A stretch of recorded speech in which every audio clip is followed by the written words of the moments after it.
You're 1,000 miles from the nearest land. Conditions are rough. So, strategic planning and quality control are critical not only to winning a race, but surviving at sea.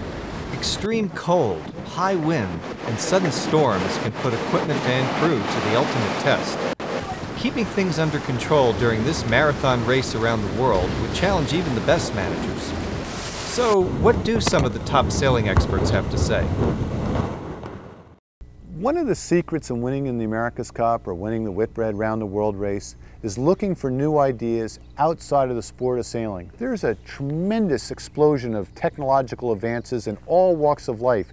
And sometimes you need to go and study, gee, what are they using for materials in missiles, for example? Could we use these carbon fiber fabric in sailboats, for example? Or can you have a sail that's built on a mold? What can we do that's a little bit different, a little cheaper, or go faster? The secret in sailing is have a boat that's light and strong at the same time. So maybe something out of the aerospace industry will help us in the sailing industry.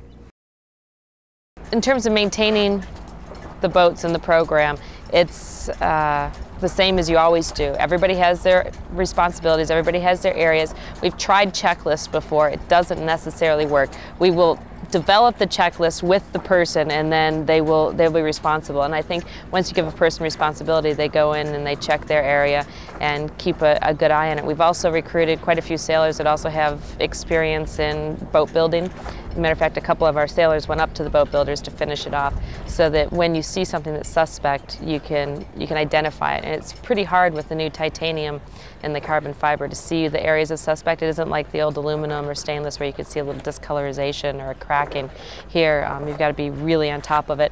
And after the situation in Spain, where somebody was killed from titanium breaking, we're going through and putting safety straps on a lot of different things, because we expect that we're going to be pushing these boats, and we want to make sure that everything stays together.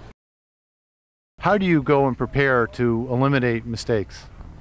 Well, the preparation is a matter of being very, very thorough. A lot of time spent early on seeing what can go wrong, and then methodically working in each area of the boat. What will break? One of the most important things, you can't win the race if you break down. Then what are the most common ways that you can have a crew mistake? How do you backstop that? One particular person has a problem, who's going to rotate in and help solve the problem?